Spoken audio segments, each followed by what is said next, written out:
Astals. I work at Barnaclínic and also on the private setting, which is this Barnaclínic, which I am the FASD unit coordinator. That means I work with FASD children on the afternoons and evenings, and I think by now we have diagnosed about 400 children with FASD, something like that, even a bit more. So we have seen a lot of different profiles and also a lot of different families, of course. And working with them means that I have a lot of contact with schools, because I really try to work coordinated with all the professionals that also work with the kids.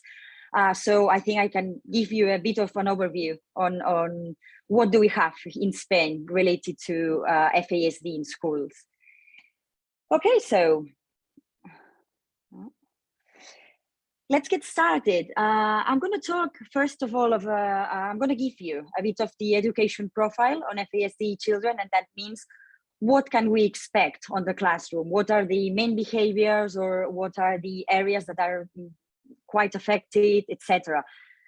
You will see that all the things, all the areas I'm talking about sound familiar, because obviously in the previous sessions you will have been introduced to all of this, but sometimes it's the way these impairments are expressed are a bit different in schools or in the classroom.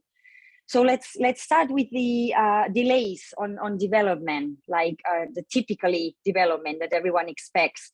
So FASD kids normally have quite important delays on developing language skills, motor skills mainly, and also, and I'm going to talk about this a bit later, on executive functioning. And these are the most important deficits, the most important difficulties for them.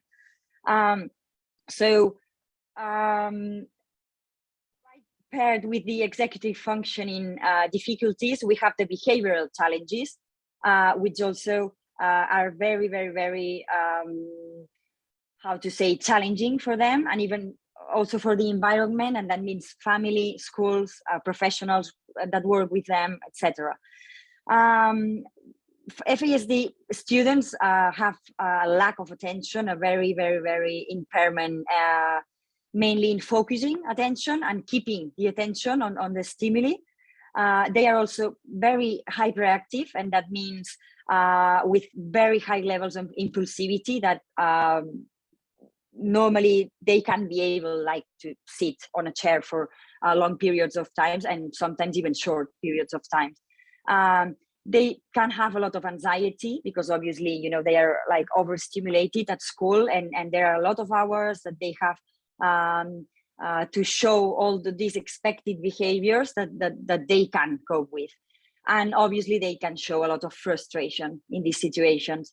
And then we have all the impairments in the executive function, and that means obviously the attention again, also difficulties in planning, so they can plan by themselves and they need a lot of help. And normally this tends to be along, so like a life impairment. So it's very difficult for them to learn all these skills. They also have problems in abstract concepts like money or time. It's if you think about it, these are very, very, very difficult concepts to teach, because they are very abstract. Like there's no physical time to show, or there's no, or the value of money. It's not physical. It's something in our minds. So it's very, very complicated. And also in working memory. And this is probably the impairment that is more difficult for them at school, because that means they can retain a certain volume of information during a time, and that means they don't have the ability to, for example, go through some tasks independently. So normally they tend to need an adult supervision. So that means the teacher or educators, teaching assistants in general, to keep reminding them the instructions or how to go through all that tasks. We have also all the social difficulties along with the disease. And that means in terms of developing all the social skills needed, the appropriate social skills.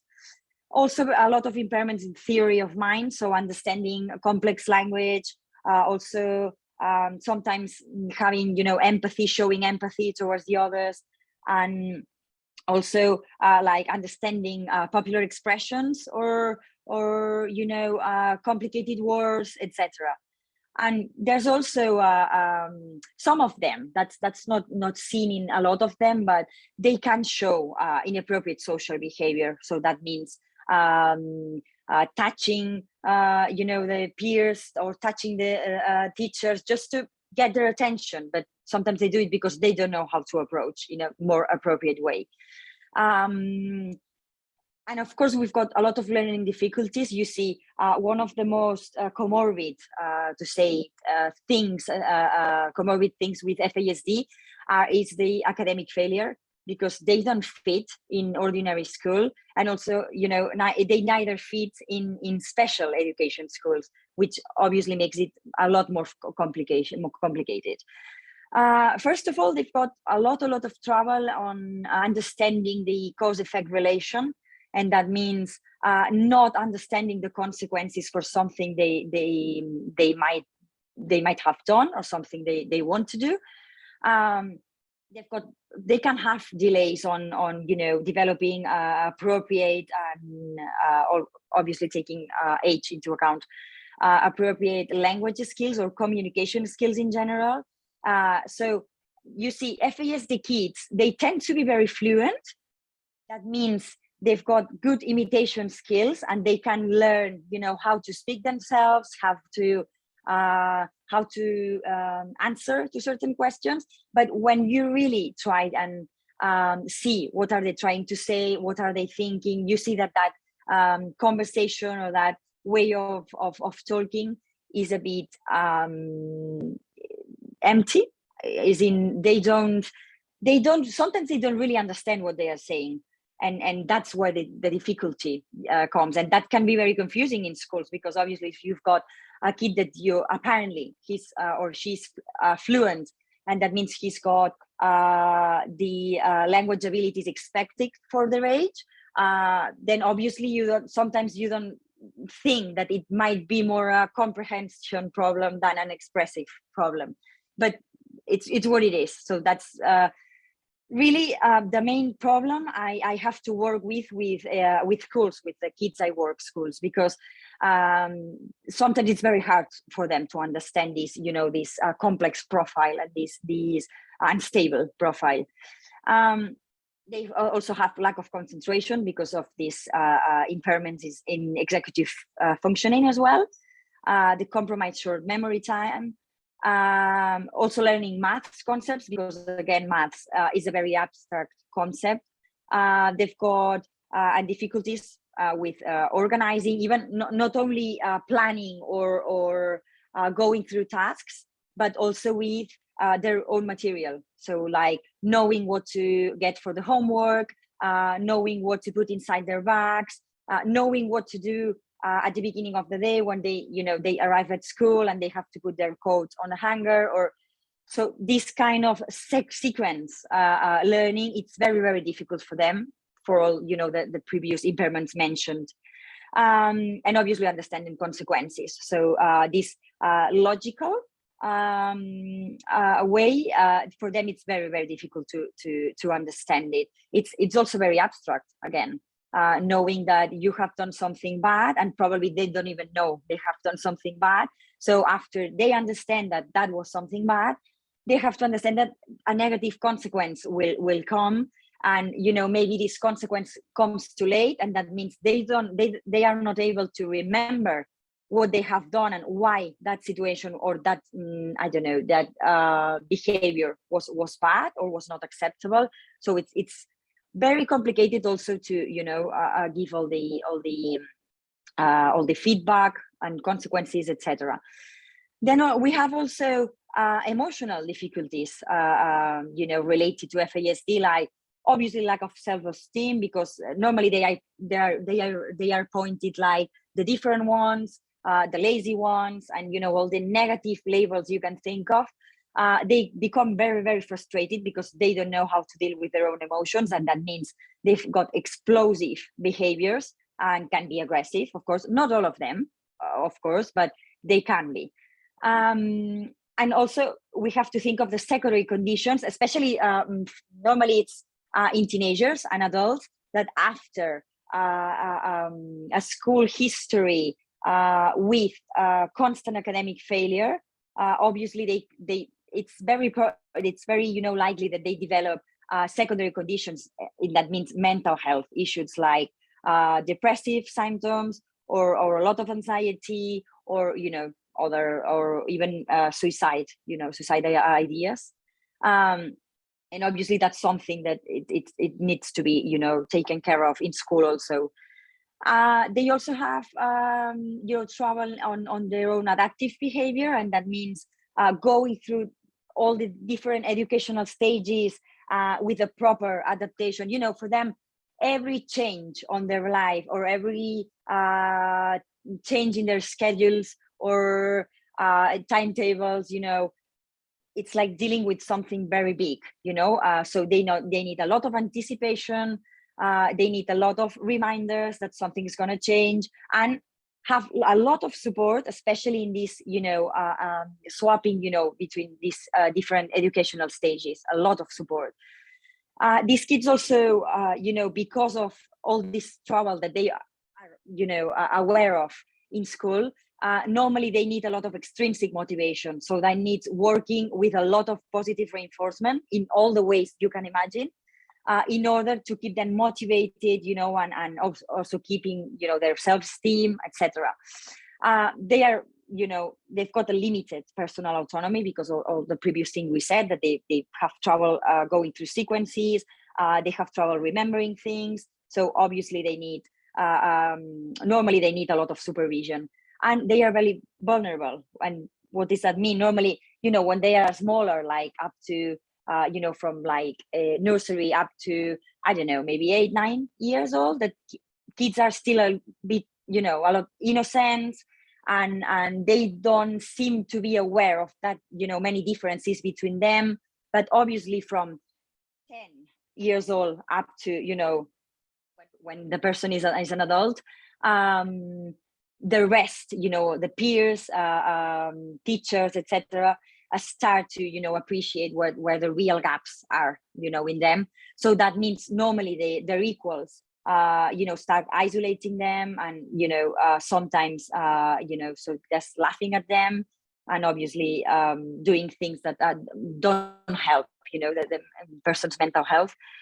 And then we've got also excuse me, attachment difficulties, especially. You can see here that I point out the adoption situations. Here in Spain, probably 95% of the kids with FASD are adopted from East European countries.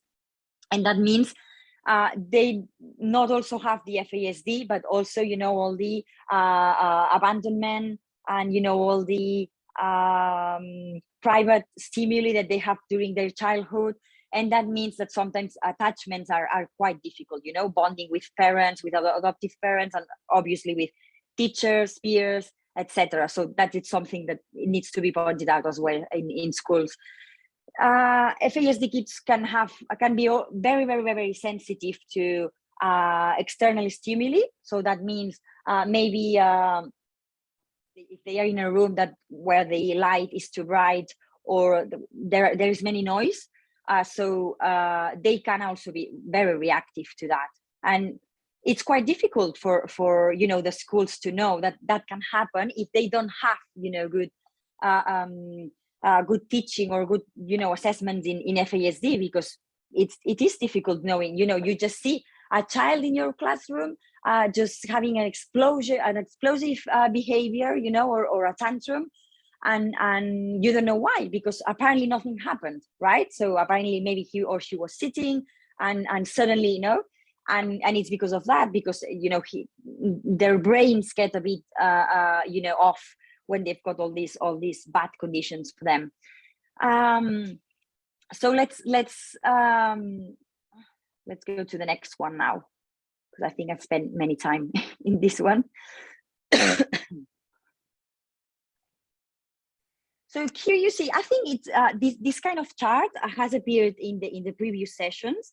But I think this one is the best way to understand, you know, this wide variety of difficulties in different areas for the FASD kids. So we have, for example, an 18-year-old kid, that you can see, you know, the different real mental ages that he's got for each, you know, skill. So you know, as I was saying, he's even above, you know, his age level in expressive language, but then, you know, the reading skill is much lower. And look at all the emotional, for example, you know, areas like social skills, theory of mind, etc. He's like a child. So it's the gap is enormous. It's very, very, very big. I think, well, this is very clarifies, you know, the difference, because in between chronological age and developmental age. Let's talk about what are those tips or strategies that we can use as educators, you know, in our classrooms. First of all, I think this is very useful, you know, this chart that I just put here, because it gives you the main things, you know, to take into account when you're working with an FASD kid. And it's, first of all, you have to understand who you are working with, and that means getting, you know, a lot of teaching in that area, and that in this case is FASD. We need to be, you know, very aware that FASD is a brain injury, and for that reason, everything else needs to be changed, not them. Okay. The second step is obviously recognizing, and that means identifying those signals that might guide us, you know, through their IEPs, etc., to preparing, you know, their school curriculum.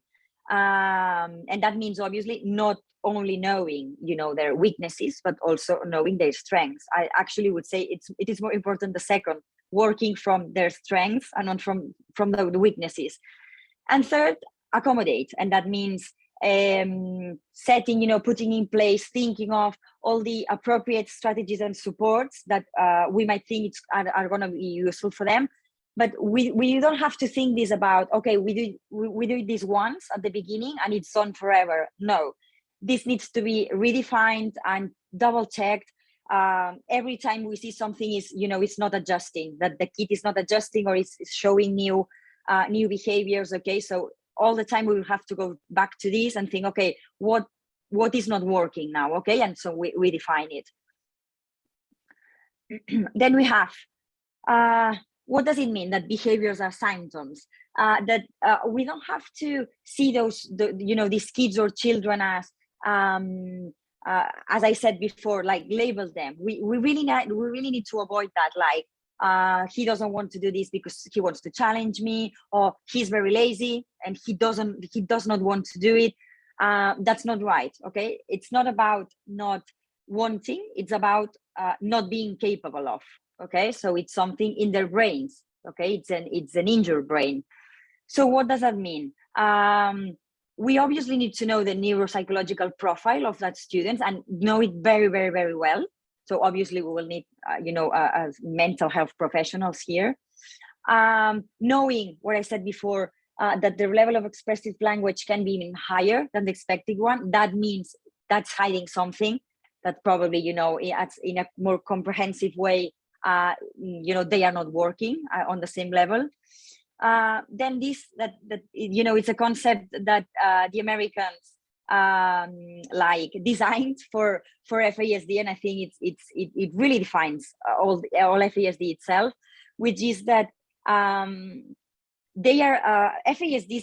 It's a chronic disease. That means in many areas, these children, these kids won't be able to achieve what is expected for their age. That means we'll have to keep our expectations, you know, under control. Then we have this is the appropriate definition of it. What else do we have? We really need to keep in mind that sometimes FASD students can obtain, average scores on intelligence measures. Sometimes it happens.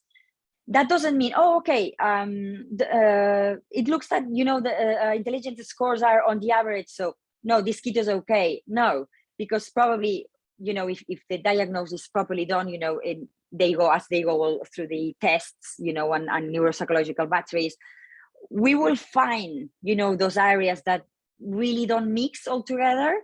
So maybe the intelligence measure is okay, but then we'll see maybe that emotionally, the scores are not okay, are below the ones expected. Then maybe also in specific areas like planning, organizing, we will see also that they are affected, you see. And even in sometimes, working memory is a very big area, and under this concept there are a lot of different, we've got the visual, we've got the auditive, and one kid, whenever he is the kid, might be quite competent, for example, in remembering visual things, visual concepts, but then having a lot of trouble in remembering or assimilating auditive, information. So these are all the things, or the specific things we have to be looking for. Then what else do we have? We have been talking about quite the evident, symptoms or signals, but then that I have introduced this as well, that life skills ability, like following hygiene routines, for example, that for, people who doesn't have these kind of impairments might sound a bit obvious, or just, many of us maybe never, just reflect on that. Like there are some people who can have, trouble following simple routines. So yeah, it can happen. And sometimes it's very frustrating in school, because as I was saying, for example, in the, when the kid arrives in school, maybe he just stands on the corridor with his bag, with his coat on, and doesn't really remember what to do. And he does it every single day, but he still needs, that prompts, the adult prompting, or written instructions, or, in order to be able to follow that sequence. And obviously also in social skills, sometimes they are very evident, but sometimes they are not. So maybe they are able to start a conversation properly, but not to maintain it or to keep it. And maybe that sometimes they might say something very inappropriate, and obviously they don't acknowledge that. And then this is the part that I work, mostly with the schools, that the behaviors, how to control them, how to put some plan, on place, what to do, because teachers are sometimes very, very pushed to the limit with that, because they don't know how to react, or how to take actions for it. So we have to know that, as I said, they've got problems with logic. That means relating cause and consequence.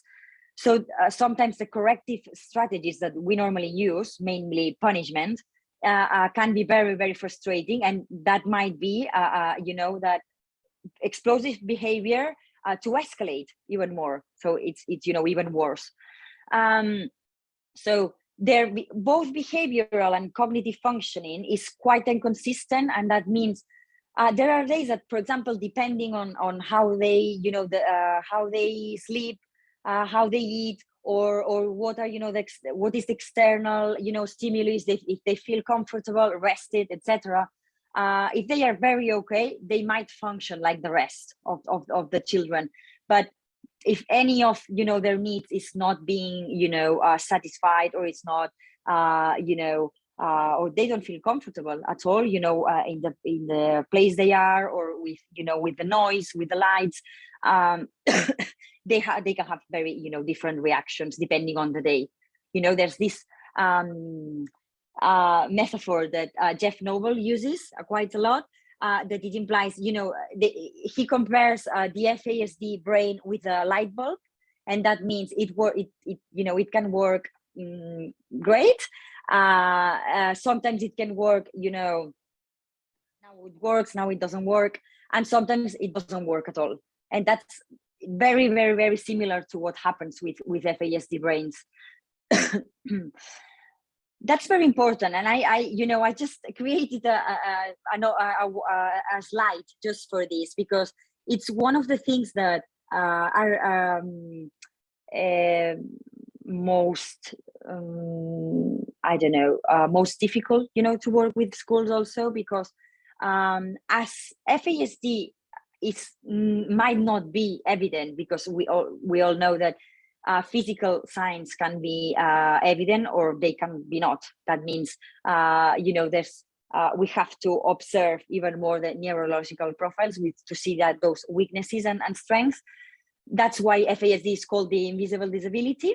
And that means when it's not evident, the expectations are the same than, for those kids without these impairments. And that's not fair at all.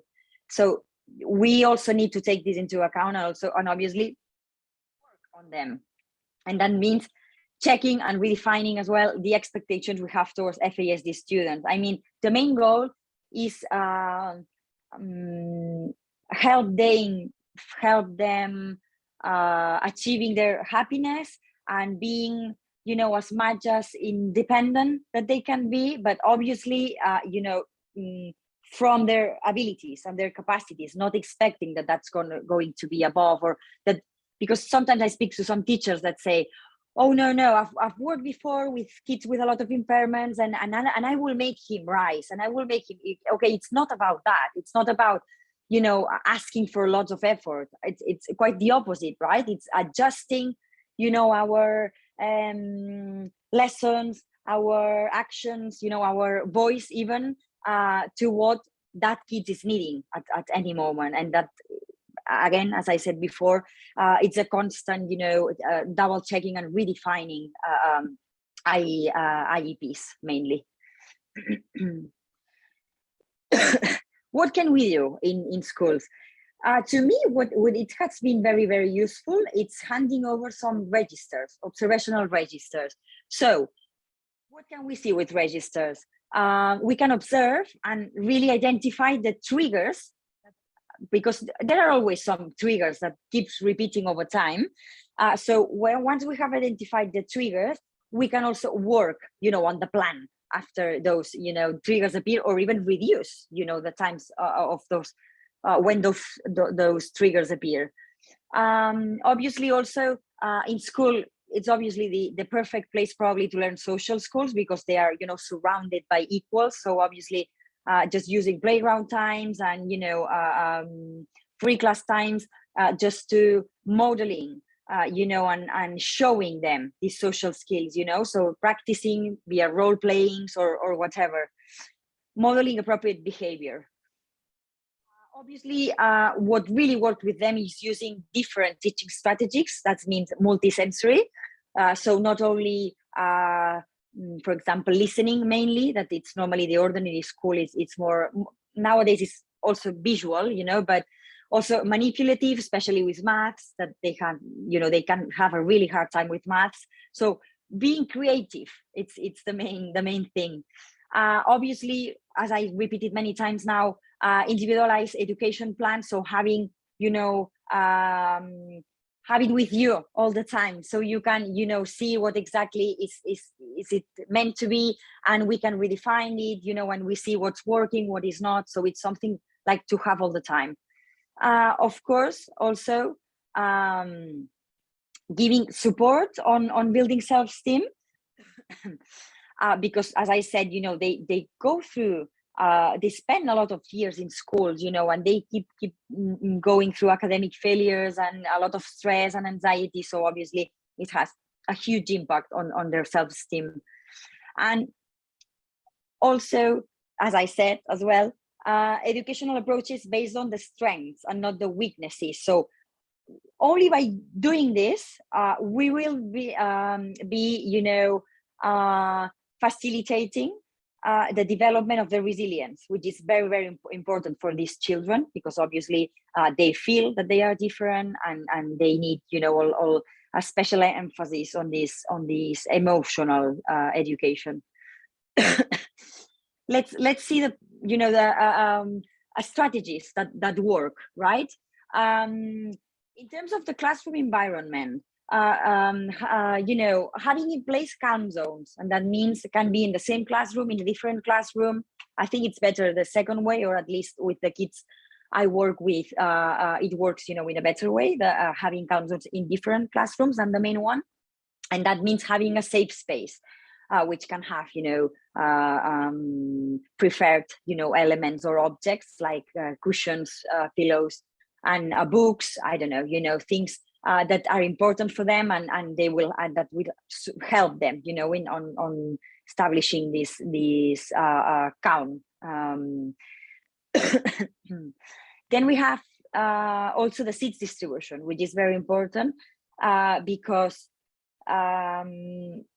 obviously, if we know we have a kid with, a certain perceptive, or auditive perception issues and memory issues, probably we won't place him or her, at the back of the classroom. So probably would be on the front line, very, close to the teacher, so the teacher also can see whether the person is following, whether it's not, and then oh, this is repeated. Well, we have to also reduce, all the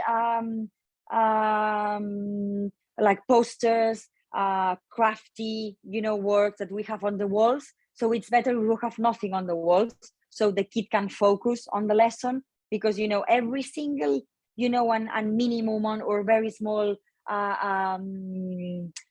stimuli can really attract their attention, which means that they lose it on the lesson at all, and maybe they won't be able to find it again.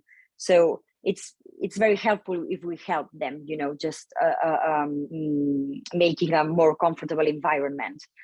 Then we can use active learning strategies, as I said, combine multiple methodologies. That means multisensory methodologies. Also, knowing that the short memory is very effective, also breaking down all the instructions, and that means we can offer them written paper with short instructions so they can follow independently. Also create those situations where they can practice decision making, so problem solving, and also the school it's probably the best place for to do it, because these natural situations arise naturally. So it's very easy to apply this kind of strategies when those situations appear. And then again, model appropriate behaviors. It's very important with their peers, but also from the teacher, and also offer a lot of structure. As I said, they've got a lot of trouble managing, dealing with changes, even if they're very small. Like, okay, today we've got a supply teacher because your main teacher is ill, or this can be devastating sometimes even, and can derive on a tantrum. And of course, establish routines, which means keeping a daily schedule that as much as you can. It's always the same, so it repeats constantly. So we also help them learning this sequence follow pattern. Anticipate and plan for changes as well. Obviously, if we know that something's going to change, just prepare the kid. We can use social stories, and keep reminding them that change is coming. So probably that will, keep them on track in terms of emotional,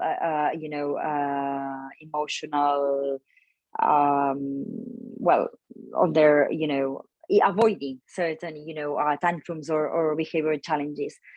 As I said, organizing transitions, that means giving a lot of support during transitions between different educational stages, and also use visual, auditory cues and reminders, because remember, the main objective is help them being as much independent as they can be. Okay, and that's obviously we are very used to always, when we've got a kid with impairments, even if it's derived from FASD or something else, we are very used to constantly supervising, but in a very physical way. So we are next to them all the time, repeating, in a verbal way all the time. And sometimes maybe we can think of a more creative, visual reminders, for example, just to help them go through that. And then there's a very important thing that I always tend to explain, when I do sessions in schools, which is take care, a lot of care in this family school bond, which means working with them. You have to keep in mind that FASD parents are, who know better their own kids, so they can really help us on building these IEPs, on giving us strategies, to deal with certain behaviors. Obviously, planning for success, and that means creating situations where they can success more often than fail. That sometimes we tend to forgive that. They receive a lot of negative input constantly, like this is not well done, you can do better, you haven't finished this, and that's very, very negative on from the emotional and self-esteem point of view. Which means let's be very aware on their limit is. So we are gonna plan. If we can keep this in mind, we're gonna plan, for them. We would be able to do it. Then we have to keep an open communication. That means to keep a very regular communication, not only with parents or family, but also with the rest of professionals. That means psychiatrists, psychologists, occupational therapists, whoever is working with that kid. Also joint efforts, and that means also trying to give support to the family, because obviously they are also challenged. It's their kid, they know exactly how their kid is, and sometimes it's very, very challenging for them. So we can also be that kind of bridge, between them and their kids, and try to support them as educators. And obviously highlight success, and that's related to the thing I was saying about trying to avoid negative inputs, but only focusing on the positive ones. So not just highlighting what they haven't done well, or they haven't finished, but focusing on what they have, what they have achieved, what they have done. And then just to end, some key concepts. So use of simple and specific language, so avoiding long sentences, complex language, etc. Use a lot of repetition, because they have some memory impairments, but that doesn't mean they are not going to learn anything. Sometimes if we repeat concepts, they have the ability with the time to remember it. Obviously focusing on routines, as I said, so keeping a kind of constant schedule and trying to minimize changes. Offering structure as well, so facilitating them, the knowing where they have to be all the time. So where are all the classrooms, or where are the the spaces they need to know. That's very important during these educational transitions as well, especially if they change classrooms or even buildings, etc. Being very, very consistent, and that means especially on when we give some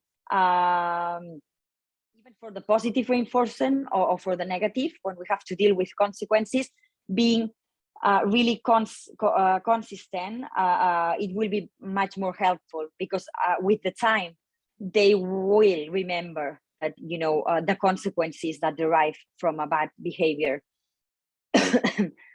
Simplicity in all the ways, not only in language, but also in the work they have to do, the learning they have to make, how to explain concepts, etc. We must be simple at every single step. And obviously, as I said at the beginning, supervise as well. They need supervision, but we can do it in a more shadowing way, and not being so physically present all the time. And thank you all for your attention.